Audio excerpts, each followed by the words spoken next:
Qu'est-ce qui fait augmenter un loyer aux États-Unis sans que ça coûte forcément plus cher? Je vais tout vous expliquer dans cette vidéo et je vais vous donner mes astuces les plus secrètes. Suivez-moi.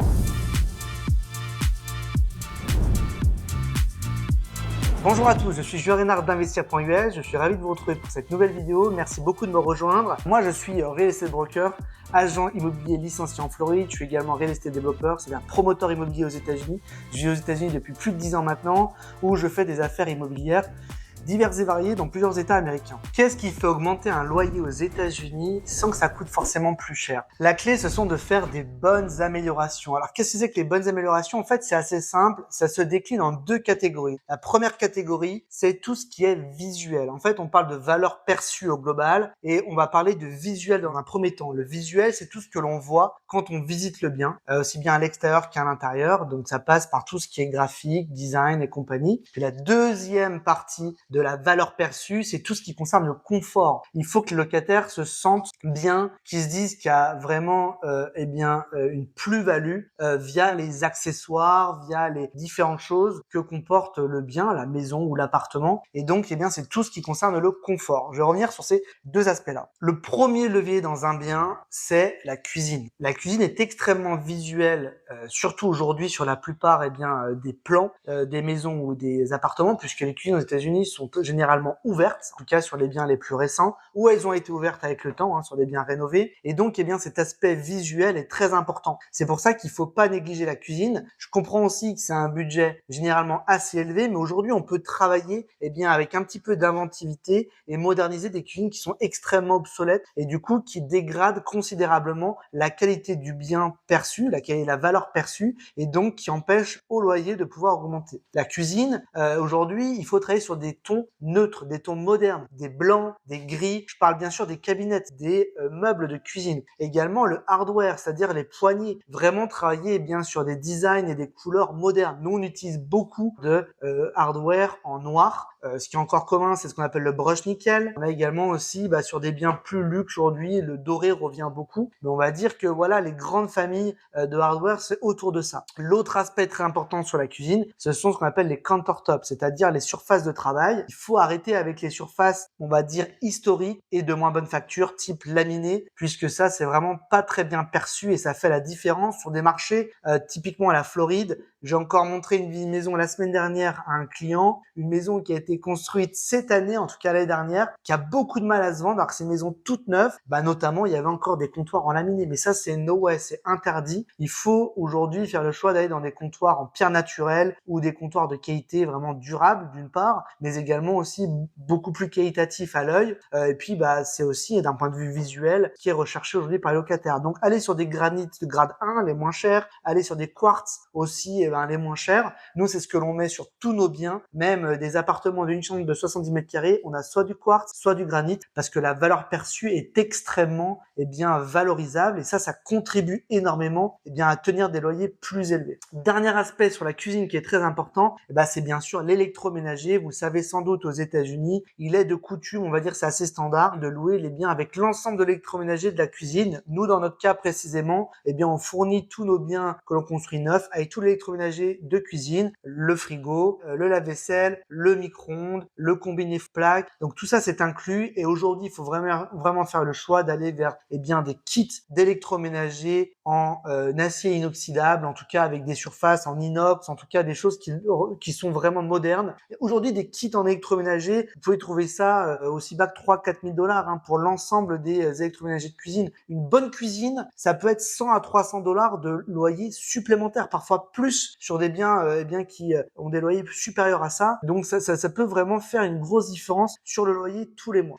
Deuxième point très important, on retourne encore sur des pièces d'eau. On parlait de la cuisine à l'instant, on va parler des salles de bain. Ces deux points, quand on fait une visite avec des locataires, je peux vous dire, pour en avoir fait des centaines, ce sont les deux points où il y a soit un effet waouh, soit un effet plat. On voit tout de suite la différence. Et les salles de bain, c'est très important également. Salle de bain, le kit minimum. On parle pas de luxe, là, on parle juste de quelque chose de moderne, propre, qui donne envie. C'est de la robinetterie moderne. Changer la robinetterie, ça coûte rien la robinetterie. Un robinet aujourd'hui, c'est 20, 30, 40, 50 dollars pour des robinets de base et ça fait la différence. L'autre point, c'est également le cabinet, le vanity comme on dit en américain, où on se lave les mains, le meuble de salle de bain qui soit moderne, propre. Généralement, c'est le même type de meuble que ce qu'on met dans les cuisines. Nous, en tout cas, c'est le même type de meuble. Alors parfois, on dépareille les couleurs pour avoir, on va dire un design un peu différent pour les salles de bain, mais c'est vraiment important là d'avoir des choses qui sont modernes, qui sont propres. Encore une fois, sans parler de luxe. Autre point important, si bien ce sont des douches ou des baignoires qui sont carrelées, aller vers soit du carrelage moderne, soit si le carrelage est ok, mais simplement refaire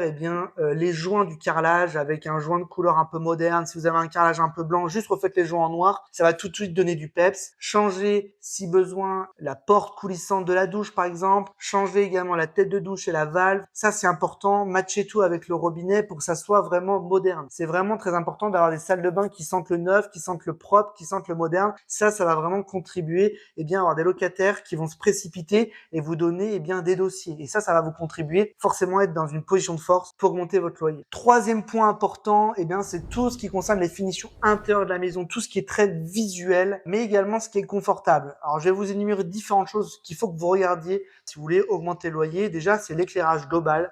Il faut que toujours vos lampes aient ce qu'on appelle le settings daylight, c'est-à-dire que vraiment vous ayez des lampes qui éclairent blanches. Ça, c'est vraiment beaucoup plus valorisé aujourd'hui plutôt que d'avoir des lampes qui éclairent jaune. Ça fait très années 80. Donc toutes vos spotlights, comme on dit en français en spot, les recessed lights, on appelle ça en anglais, en américain, que vous ayez une luminosité qui soit vraiment propre, moderne. Deuxième point important, c'est tout ce qui concerne les petits accessoires, la petite quincaillerie, les poignées de porte, les charnières de porte. Là-dessus aussi, n'hésitez pas à investir, à les changer. Mettez un design moderne, des couleurs modernes, matchez tout ça avec votre robinetterie et vos éclairages et vous allez avoir un résultat qui va être vraiment très différent. En parlant de l'éclairage, je reviens dessus, également des lampes pendantes, tout ce genre de choses. Si vous devez remplacer ça, allez dans des choses neutres. Mais surtout, utilisez des couleurs de la même manière que ce que vous utilisez pour votre quincaillerie. Si vous avez des poignées noires, mettez une lampe avec une ossature en métal noire, tout simplement, pour que ça soit quelque chose d'homogène. Ensuite, concernant la couleur du bien, allez sur des teintes sur les murs, évidemment des teintes les plus neutres possibles. Aujourd'hui, les grandes tendances, c'est ce qu'on appelle les grèges, c'est un mélange entre le beige et le gris. Adaptez-vous au marché local. Typiquement, c'est ce qu'on va mettre sur nos biens neufs à Pickwick Lake, des fameux grèges. On utilise une couleur qui s'appelle Popular Grey de chez Sherwin-Williams, qui est un des plus grands fournisseurs de peinture américains. Vous allez en Floride, vous allez plutôt aller sur des tons encore plus clairs, des blancs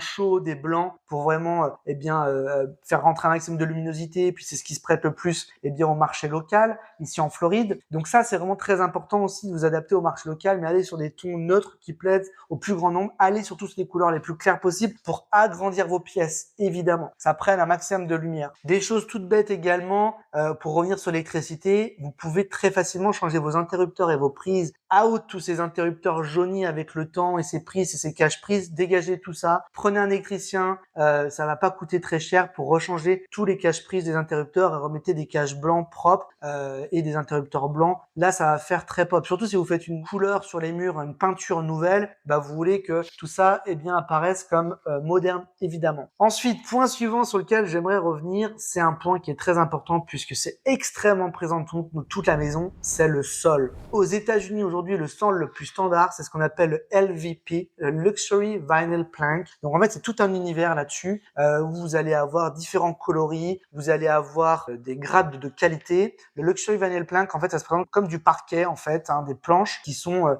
sol en composite avec une imitation généralement parquet. Les gens qui connaissent pas ne peuvent même pas voir parfois la différence. Il y a vraiment un grain sur certains très beaux produits où vous pouvez pas voir la différence entre un parquet et un LVP. Nous, on utilise ce sol dans tous nos biens neufs. On utilise du grade 22 000. 22 000, c'est-à-dire vous prenez une clé, vous essayez de rayer le sol, c'est comme du carrelage. Il est quasiment rayable pour des enfants, pour si les gens ont des animaux. Donc c'est très durable. Il y a une garantie sur la plupart de ces sols. Nous, on utilise une garantie de 15 ans sur ces sols-là. Et surtout, c'est waterproof. Donc vous pouvez couvrir toute la maison avec ça, même les pièces d'eau, notamment les salles de bain. Donc ça, c'est excellent. C'est le sol que je recommande. Surtout, faites des uniformisations de sol. Si vous avez du vieux carrelage, différents endroits, même des moquettes, allez, refaites un réagréage sur les endroits où il y a besoin. couvrez tout l'espace avec un sol nouveau et ça va tout de suite donner du modernisme. Ça va aussi rendre le bien plus luxueux et donc une valeur perçue immédiatement supérieure. Le LVP, c'est la clé. Aujourd'hui, vous pouvez acheter du LVP de bonne qualité en petite quantité parce que vous n'êtes pas grossiste, vous n'êtes pas constructeur, autour de $2, $2,50 du pied carré. Vous avez un très bon produit. Ça coûte très peu cher à le poser. Il y a peu besoin de préparation. Vous pouvez même poser ça sur un sol existant si c'est assez propre, typiquement un carrelage. Vous pouvez poser ça par-dessus. Il y a juste après à faire un raccord avec les peintres, avec des quarts de rond et c'est fini.